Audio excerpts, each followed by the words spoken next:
विद्यार्थियों नमस्कार।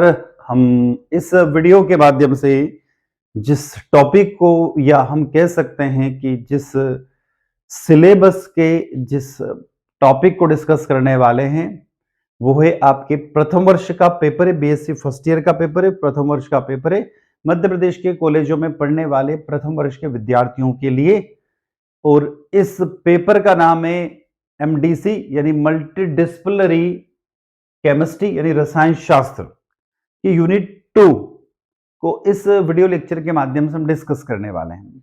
विद्यार्थियों यदि हम लोग देखें तो जो आपका एमडीसी का पेपर है उसमें टोटल 5 यूनिट हमने बताई है, सिलेबस के माध्यम से आपने देखी होगी। अब यहाँ पर जब हम चल रहे हैं उस पूरे सिलेबस को यदि आपने पढ़ा होगा, देखा होगा, वीडियो लेक्चर आपने उसका देखा होगा, तो उसके बाद हम आ रहे हैं इसका यहाँ पर यूनिट वाइज ईच जितनी भी प्रत्येक यूनिट है उन यूनिट का हम सॉल्यूशन देखने वाले हैं। तो आप जुड़े हुए हैं मेरे साथ हैं डॉक्टर दीपेंद्र कुमार शर्मा के साथ आपके अपने YouTube platform chemistry bye D Sharma पर। और अब हम डिस्कस करने वाले हैं आपका मल्टी डिसिप्लिनरी केमिस्ट्री यानी रसायन शास्त्र की यूनिट 2 को हिंदी और इंग्लिश दोनों लैंग्वेज में बैक टू बैक हम डिस्कस करेंगे, पढ़ेंगे। यूनिट 2 का पार्ट फर्स्ट इस वीडियो में हम देख रहे हैं। यहाँ पर इसमें देखेंगे दैनिक जीवन में अम्ल, क्षार और लवण, acid base and salt in daily life, उसका डेफिनेशन, उसका acid base and neutral substance और पीएच स्केल, मतलब ये इतना पढ़ने वाले हम लोग। तो देखो मैं बता देता हूं, पहले तो इसका जनरल इंट्रोडक्शन बता देता हूं कि प्रथम वर्ष की बात करें मल्टीडिसिप्लिनरी इंटरडिसिप्लिनरी विषय जिसका पेपर का नाम है केमिस्ट्री यानी रसायन शास्त्र, और पेपर का जो टाइटल है वो केमिस्ट्री इन एवरीडे लाइफ यानी दैनिक जीवन में रसायन शास्त्र। विद्यार्थियों यूनिट 2 जो है उसका नाम यहां पर आपको क्लियर दिखाई दे रहा है। यूनिट 2 का नाम है आपका acid base and salt. Unit 2 का नाम है एसिड बेस एंड सॉल्ट। अब उसको डिस्कस करने वाले फिर यूनिट 2 का सिलेबस देख लेते हैं हम लोग, और उस सिलेबस के बाद फिर वीडियो लेक्चर की तरफ चल रहे हैं। इसमें आपको पढ़ना पड़ेगा acid base and salt in daily life यानी दैनिक जीवन में अम्ल, क्षार और लवण, उसके definition, acid base and neutral substance और पीएच स्केल, अम्ल, क्षार और उदासीन पदार्थों की परिभाषा और उसका पीएच स्केल। उसके बाद source and uses of the, उसके बाद एसिड और बेस, इसके आपको उपयोग बताना और उसके सोर्स एंड स्रोत बताना। किसके? Hydrochloric acid, acidic acid, ascorbic acid, carbonic acids, sulphuric acid, tartaric acid और साइट्रिक एसिड।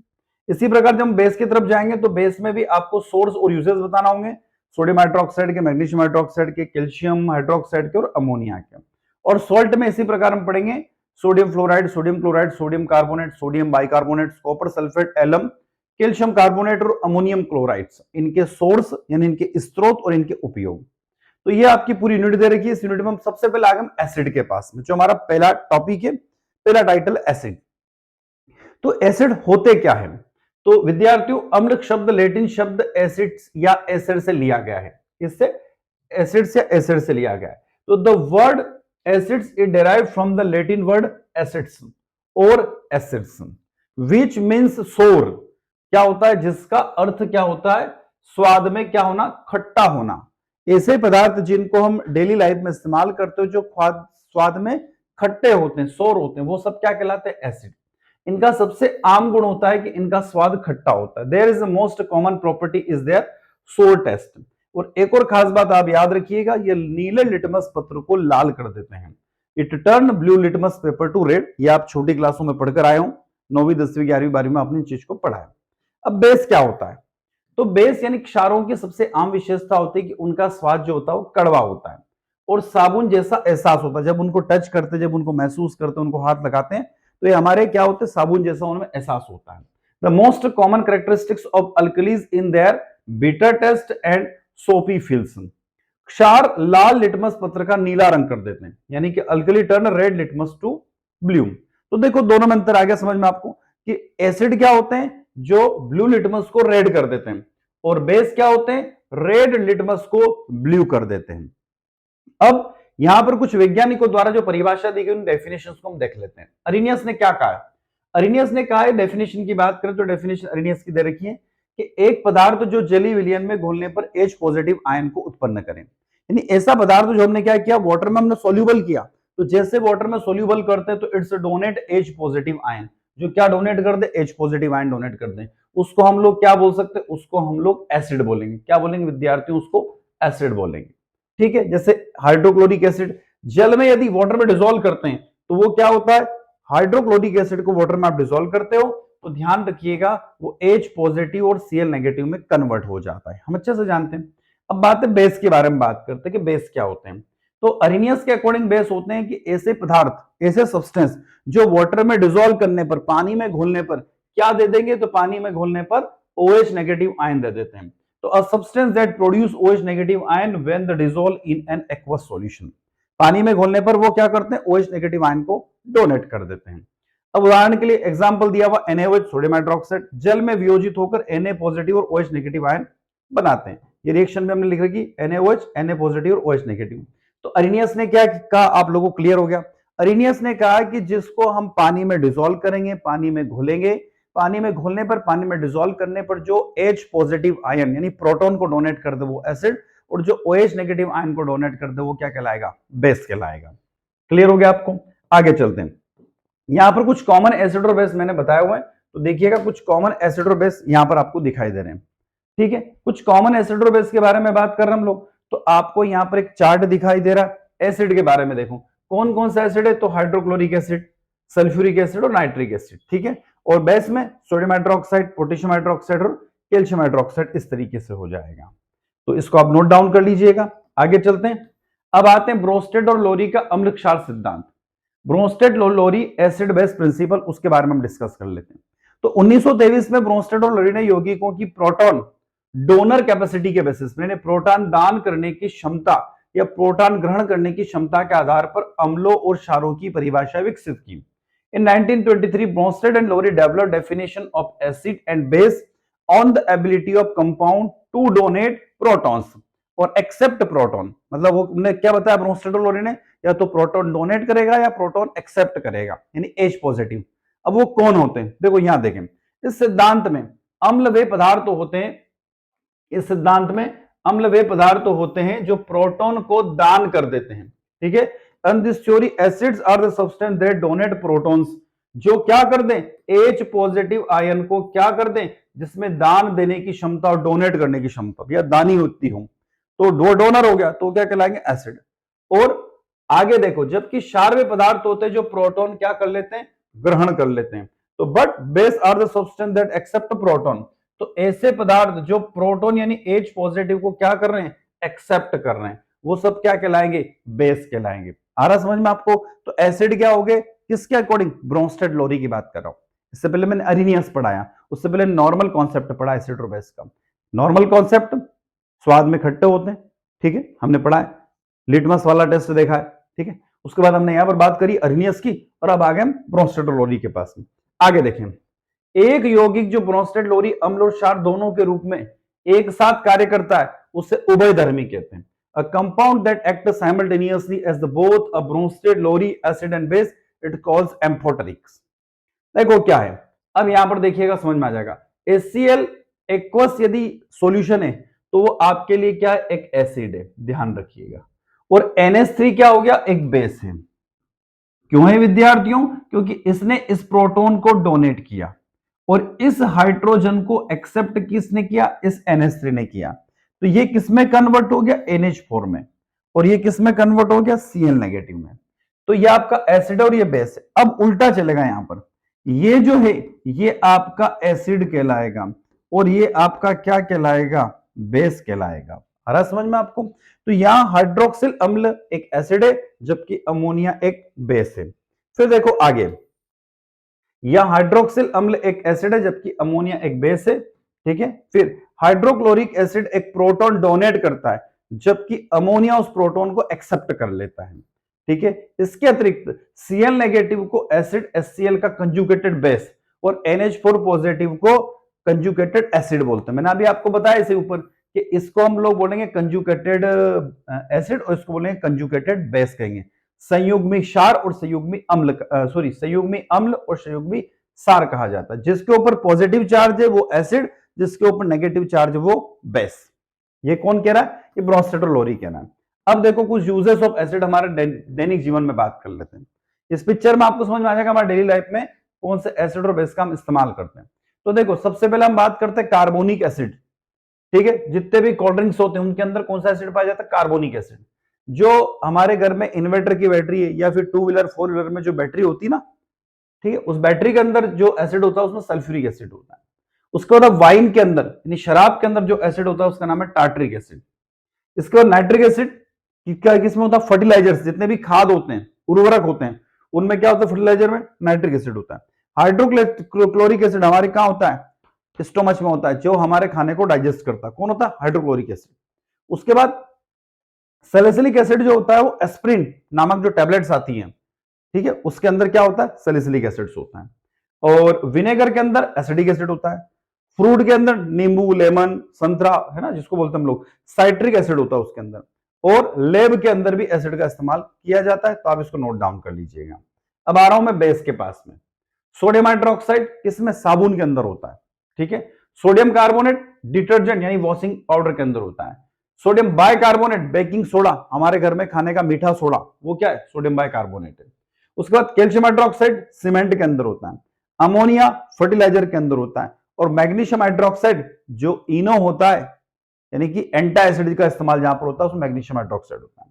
इसके अलावा सोडियम फ्लोराइड हमारे टूथपेस्ट में होता है, आ रहा समझ में आपको। और बेस यूज्ड इन लैब, प्रयोगशाला में भी इनका इस्तेमाल होता है। अब आ गया हूं मैं यहां से निकलकर सॉल्ट के पास में। सॉल्ट क्या होते हैं, सॉल्ट एक आयनिक कंपाउंड है जो एसिड और बेस को न्यूट्रलाइज अभिक्रिया से बनते हैं। मतलब जब आप एसिड और बेस की रिएक्शन कराओगे तो किसका फॉर्मेशन होगा, सॉल्ट का फॉर्मेशन हो जाएगा। सॉल्ट पॉजिटिव आयन जिन्हें धनायन कहते हैं और नेगेटिव आयन जिन्हें ऋण आयन कहते हैं उनसे बने होते हैं। मतलब सॉल्ट का फॉर्मेशन पॉजिटिव और नेगेटिव दोनों आयनों से मिलकर होता है। आगे देखिएगा, जो प्रकृति में कार्बनिक या अकार्बनिक हो सकते हैं, सॉल्ट नेचर में ऑर्गेनिक भी हो सकता है और इनऑर्गेनिक भी हो सकते हैं। इसी तरीके एसिड और बेस ऑर्गेनिक और इनऑर्गेनिक दोनों हो सकते हैं। ये आयन सापेक्ष मात्रा में उपस्थित होते हैं जिससे लवण की प्रकृति उदासीन होती है। which may be organic inorganic in nature, these ions are present in the relatively amounts making the salt neutral in nature। अब लवणों के कुछ उदाहरण जो आपके सिलेबस में बताए गए। पहला सोडियम क्लोराइड, खाने का नमक, रासायनिक नाम जिसका उपयोग खाना पकाने और खाद्य संरक्षण में किया जाता है। NaCl यानी sodium chloride. The chemical name of table salt, क्या नाम है इसका, टेबल सॉल्ट, हमारे टेबल पर रखा होता है ना, इसलिए उसको टेबल सॉल्ट कहते हैं। Used in the cooking and food preservative, ठीक है, फूड प्रिजर्वेटिव में काम में आता है और खाना बनाने के काम में आता है। दूसरा पोटेशियम सल्फेट K2SO4, एक प्रबल अम्ल और प्रबल क्षार से बना हुआ लवण है। Salt from the strong acid and strong base. Calcium carbonate, चूना पत्थर जिसको बोलते हैं हम लोग, चूना पत्थर में पाया जाता है और अम्ल प्रति अम्ल के रूप में उपयोग करता है। Found in the limestone and used as the antacid. Antacid मतलब हमारे पेट में जो एसिडिटी बनती है ना उसको दूर करने, उसको शांत करने के काम में आता है। कौन, कैल्शियम कार्बोनेट। कॉपर सल्फेट, रंग परिवर्तन के कारण कवकनाशी और रसायन विज्ञान प्रयोगशालाओं में इसका उपयोग किया जाता है। कॉपर सल्फेट यानी CuSO4 used at the fungicides and in chemistry labs due to its colour change. उसके बाद था अमोनियम क्लोराइड, अमोनिया और हाइड्रोक्लोरिक एसिड से बनता है और कुछ सफाई उत्पादों में इसका उपयोग किया जाता है। Formed from the ammonia and hydrochloric acid and used in the some cleaning products. उसके बाद है सोडियम बाइकार्बोनेट यानी NaSCO3, आमतौर पर बेकिंग सोडा के रूप में इसका इस्तेमाल होता है जिसका उपयोग बेकिंग और सफाई के रूप में किया जाता है। Sodium bicarbonate commonly known as the baking soda, used in the baking as in the cleaning agents. उसके बाद न्यूट्रलाइजेशन रिएक्शन मैंने बता रखी, देखो यहां पर क्या है, सॉल्ट की। तो जब एसिड और बेस आपस में रिएक्शन करेंगे तो किसका फॉर्मेशन होता है, हमेशा सॉल्ट यानी कि लवण का फॉर्मेशन होता है और वाटर मॉलिक्यूल ऑलवेज बाहर निकलता है। जैसे हमने लिया NaOH एक बेस है, HCl एक एसिड है, इन दोनों की रिएक्शन कराई तो NaCl एक लवण बन गया, सॉल्ट बन गया और वाटर मॉलिक्यूल का फॉर्मेशन हो गया। एग्जाम्पल 2 देख लिया हमने लिया NaOH यानी बेस के 2 मॉलिक्यूल ले लिए, एसिड का 1 मॉलिक्यूल ले लिया, तो क्या बना, सोडियम सल्फेट। और ये सोडियम सल्फेट क्या, लवण, और बाहर क्या निकल गया, फिर वाटर मॉलिक्यूल बाहर चला गया। तो ध्यान रखना एसिड और बेस की जब भी रिएक्शन होगी तो हमेशा क्या बनेगा, सॉल्ट का फॉर्मेशन होगा और वाटर मॉलिक्यूल हमेशा बाहर जाएगा। विद्यार्थियों इसका अगला आता topic pH, definition of pH. PH का अर्थ है हाइड्रोजन का विभव या हाइड्रोजन की घात। यह किसी विलयन में हाइड्रोजन आयनों की सांद्रता को मापता है जो उसकी अम्लीयता या क्षारीयता प्रकृति को निर्धारित करती है। pH stand for potential of hydrogen or power of hydrogens. It quantities that concentration of hydrogen ion in a solution which determine its acidic or basic nature. PH scale एक संख्यात्मक पैमाना है जो 0 से लगाकर 14 तक होता है और किसी विलयन की एसिडिटी या बेसिसिटी को मापता है, जिससे 7 को उदासीन माना गया। अब अच्छे से जानते हैं, pH scale is the numerical scale that range from the 0 to 14, 0 से 14 तक होती है। इट मेजर द एसिडिटी और alkalinity and basicity of the solution which 7 beginning consider is neutral. 7 से कम पीएच मान अम्लीयता को दर्शाता है, जबकि 7 से अधिक पीएच मान बेसिसिटी यानी क्षारीयता को दर्शाता है। यह स्केल एक लॉगरिथम स्केल होता है, लघुगुणक स्केल होता है। A pH value less than 7 is indicates acidity, while the value of greater than the 7 indicate basicity. The scale of the logarithm. pH को गणितीय रूप में हाइड्रोजन आयन सांद्रता यानी कि pH equal to minus log H positive, ये जरूर याद रखिएगा। ठीक है, the pH value of the mathematically defined as the negative logarithm of the hydrogen ion concentration. ये वाली फॉर्मूला है, क्या है, यहां लिख देता हूं मैं, pH equal to minus log H positive हम यहां पर लिखेंगे। क्लियर है? तो pH का मान गणितीय रूप से हाइड्रोजन आयनों की सांद्रता है, pH equal to minus log H positive के ऋणात्मक लघु गुणक के रूप में परिभाषित किया जाता है। तो विद्यार्थियों हम बात कर रहे हैं किसकी, देखो बता देता हूं मैं आपको, हम पढ़ रहे हैं इस चैप्टर को, और एक और खास बता दूं, हम इस पहले वाले पार्ट को पढ़ रहे हैं, यूनिट 2 का पहला वाला part, acid base and salt in daily life, दैनिक जीवन में अम्ल, क्षार और लवण। इसमें हमने क्या पढ़ा, सबसे पहले डेफिनेशन ऑफ एसिड्स पढ़ा, ठीक है, यानी अम्ल की परिभाषा, क्षार को पढ़ा और उदासीन पदार्थों की परिभाषा को भी हमने देखा। ठीक है, उसके बाद हमने पीएच स्केल के बारे में बात कर ली इसके अंदर। ठीक है ना, उदासीन पदार्थ का मतलब यहां पर हो गया लवण, ध्यान रखना, उदासीन पदार्थ मतलब कि सॉल्ट, जिसके अंदर एसिड और बेस दोनों करेक्टर होते हैं। तो अभी इस वीडियो लेक्चर में हम क्या क्या पढ़ रहे हैं, तो विद्यार्थियों हमने एसिड को पढ़ लिया, बेस को पढ़ लिया और सॉल्ट को पढ़ लिया, और अभी लास्ट में हम किसको पढ़ रहे हैं, पीएच स्केल को पढ़ रहे हैं। तो हमारी इस सेकंड यूनिट का पहला पार्ट हम अभी डिस्कस कर रहे हैं। अगला वीडियो लेक्चर जब आप देखोगे ना, तो उसमें हम सेकंड पार्ट को डिस्कस करेंगे, अभी खत्म नहीं हुआ, ध्यान रखना आगे, और मैं थोड़ा सा आपको बता रहा हूं, अभी पीएच स्केल के बारे में पढ़ रहे हैं हम लोग। तो सेकंड जो वीडियो लेक्चर आप देखेंगे उसमें सोर्स एंड यूजेस, स्रोत और उपयोग किसके, hydrochloric acid, acidic acid, ascorbic acid, carbonic acid, sulphuric acid, tartaric acid और साइट्रिक एसिड, ऐसे टॉपिक उसके अंदर दिए हुए। तो चलो वापस मैं वहीं आपको ले चलता हूं उसी टॉपिक पर। तो यहां पर हम अभी न्यूट्रलाइजेशन रिएक्शन देखी, पीएच के बारे में हमने देखा। ठीक है, अब आगे चलते हैं, हम यहां पर कुछ पीएच वैल्यू आपके सामने लेकर आए, तो इन पीएच वैल्यू को आप याद जरूर कर लीजिएगा। क्या क्या पीएच वैल्यू देखिएगा, जल का पीएच मान 7 होता है, दूध का पीएच मान 6.4 होता है, सिरके का पीएच मान, सिरका मतलब विनेगर, उसका पीएच मान 3 होता है। हिंदी में दी हुई है, इंग्लिश में आप लोग कर लीजिएगा क्योंकि उसको टाइप करने में ज्यादा टाइम लगता है। मानव रक्त यानी ब्लड, मैं इंग्लिश में प्रोनाउंसिएशन कर रहा हूं वैसे, मानव रक्त का पीएच मान 7.4 होता है। नींबू यानी लेमन का पीएच वैल्यू 2.4 होता है। NaCl का पीएच वैल्यू 7 होता है, क्यों, क्योंकि उसके अंदर स्ट्रॉन्ग एसिड और स्ट्रॉन्ग बेस होता है। उसके बाद शराब का पीएच मान, यानी कि जो वाइन होती है, दारू होती है, शराब होती है, उसका पीएच मान 2.8 होता है। मानव मूत्र, हमारा जो यूरिन होता है, उसका पीएच वैल्यू 4.8 से 8.4 के बीच में होता है, अलग अलग होता है। समुद्री जल का पीएच मान, यानी कि जो ओशंस होते हैं उनका पीएच मान 8.5 होता है। आंसू, हमारे जो आंसू निकलते हैं उसका 7.4 होता है, हल्का बेसिक नेचर होता है। मानव लार, हमारा जो खाना लार बनती है ना, सलाइवा जिसे हम बोलते हैं, उसका पीएच मान 6.5 से 7.5 के बीच में। अचार जो हमारे घर में खाते हैं उसका पीएच मान 3.5 टू 3.9 के बीच में होता है। टमाटर का पीएच वैल्यू 4.5 होता है। केले का पीएच वैल्यू 4.5 से 5.2 होता है। और शैम्पू का पीएच मान 7.0 से 10 तक होता है। और टूथपेस्ट जिसको हम लोग करते हैं उसका पीएच मान लगभग 9 के अप्रोक्सीमेट होता है। तो ये कुछ पीएच वैल्यू है। तो विद्यार्थियों ये हम डिस्कस कर रहे थे यहां पर मल्टी डिसिप्लिनरी विषय केमिस्ट्री का प्रथम वीडियो लेक्चर, यूनिट 2 का पहला वीडियो लेक्चर हमने देखा। आई होप वीडियो लेक्चर आप लोगों को अच्छा लगा होगा। अच्छा लगता है वीडियो को लाइक कीजिएगा, आपके क्लासमेट तक वीडियो को शेयर कीजिए, कमेंट बॉक्स में कमेंट करके जरूर बताइएगा, और चैनल को सब्सक्राइब करना ना भूले, बेल आइकन को प्रेस कर दीजिए ताकि हमारा लेटेस्ट नोटिफिकेशन आपको मिल सके। विद्यार्थी यदि आपको कोई डाउट है तो एक नंबर आपको स्क्रीन पर दिखाई दे रहा, नंबर है 7725044325। इस नंबर पर व्हाट्सएप के माध्यम से हमें आप मैसेज छोड़ सकते हैं। जो भी आपका डाउट होगा उस डाउट को हम व्हाट्सएप के माध्यम से ही आपको आंसर पहुंचाकर दूर कर देंगे। तो विद्यार्थियों अगला जो वीडियो लेक्चर आपका आने वाला है वो आपका आएगा यूनिट 2 पार्ट 2। इसमें हम देखेंगे सोर्स एंड यूजेस, स्रोत और उपयोग किसके, एसिड्स के, hydrochloric acid, acidic acid, ascorbic acid, carbonic acid, sulphuric acid, tartaric acid और साइट्रिक एसिड। तो प्लेलिस्ट में जाइए और सेकंड वीडियो लेक्चर को भी आप देखिए। तो मैं डॉक्टर दीपेंद्र कुमार शर्मा अब यहीं तक आप रुकता हूं। नए वीडियो लेक्चर के साथ जब आप जुड़ेंगे तो प्लेलिस्ट में जाइएगा, सेकंड वीडियो भी वहां पर आप देख सकते हैं। विद्यार्थियों, इसी के साथ जय हिंद, जय भारत।